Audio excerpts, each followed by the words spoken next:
কে ওখানে? কে কে ওখানে? আজ থেকে বহু বছর আগের কথা, তাই প্রায় 40 বছর তো হবে। আমরা বয়সে 9-10 হবে। তখন আমরা কুয়াপুর জেলায় মাছকুট বলে উড়িষ্যার এক জায়গাতে কিছুদিন ছিলাম।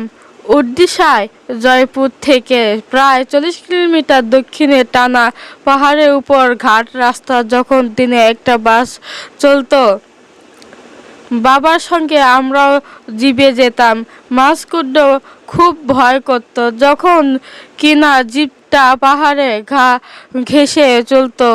আদ্য প্রবেশে গুন্ডাভরি নদীর এক শাখা নদী মাছকুন্ড নদী। ওই নদীর হঠাৎ দিক পরিবর্তন করে জলপ্রপাতে পরিণত হয়। নাম ডুডুমা জলপ্রপাত। চারিদিকেই পাহাড় ঘেরা এক মনোরম জায়গায় শান্ত পরিবেশ। জলপ্রপাতেই সুরগভীর গর্জনে কম্পিত পরিবেশ। এখনো 1995 সালেই তৈরি হয় জলাপুট ড্যাম। জেলা মানেই জলপুট মানেই ঘর, অর্থাৎ জলের ভান্ডার।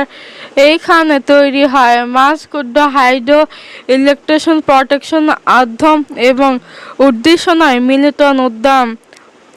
CIC 287টি এবং সি জলকে জন প্রজেক্ট থেকে 15 কিলোমিটার টানে দিয়ে 120 মেগাওয়াট বিদ্যুৎ উৎপাদিত হয় 1995 সালে। এখন অবশেষে এই প্রজেক্টর পূর্ণ হয়ে গিয়েছে। যার নবকলের প্রয়োজন সেটা 1958 সালের কথা। ভাবুন কখনো ওই জায়গাটা কি রকম ছিল। গভীর জঙ্গল ভরা নির্জন পরিবেশ।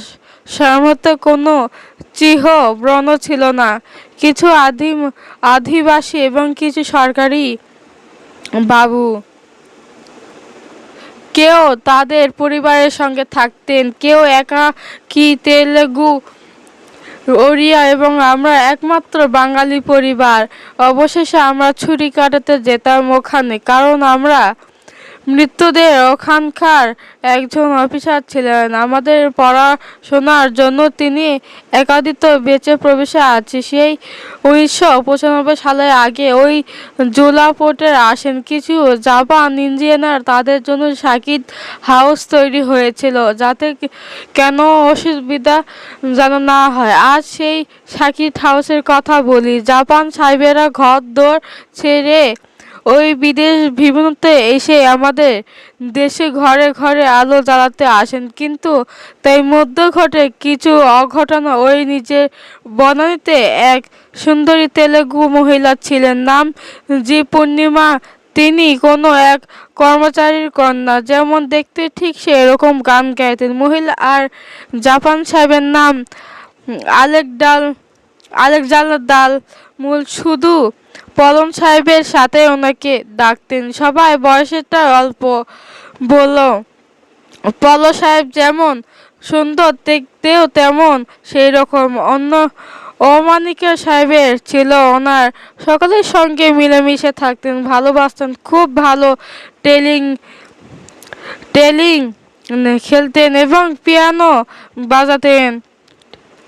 প্রসঙ্গত পলম সাহেব ওই পূর্ণিমাদের বাড়ি যেতেই গান শুনতে অভিভূত হয়ে গান শুনতে পারেন সাহেব, আর সেই গান পিয়ানোতে বাজাতে সাকিব হাউসের।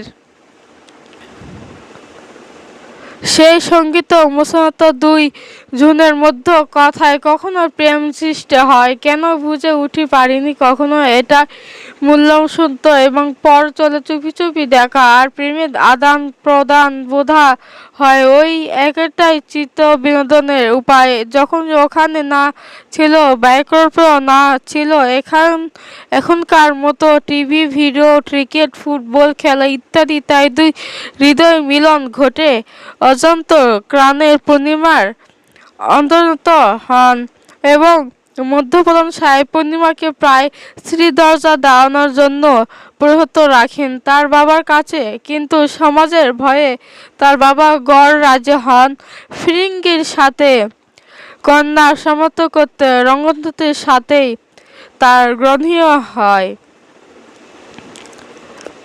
বিশেষ করে সে যুগের পলম সাহেব ব্যতীত হন এবং আর মধ্যে কিছু দিন কেটে যায় ওদের দেখা সাক্ষাৎ বন্ধ। সে দিন ছিল পৌষ পূর্ণিমা চুপি চুপি সাকিব হাউস যায়, কিন্তু দেখে পলম সাহেব সে তাকে না জানিয়ে পরের দিন সাহেব চলে যান। সে কান্নায় ভেঙে পড়ে এখনো আত্মহত্যা করে গলায় দড়ি দিয়ে। সকালের পর সবাই দেখে চকিত হন। এই জন্য জায়গায় একরকম কেউ আশা করিনি। পুলিশ আসে, বডি পোস্ট মর্টম হয়ে পড়ল। পলো সাহেবের এই ঘটনা বেশ কিছুদিন আগেই ফিরে যান ভীষণ জায়গার রকম মাদ্রাসার ওখান থেকে দেশে বাড়ি দেন সেই সাকিব হাউস। এরপর থেকে কোনো সাহেব থাকেনি, কারণ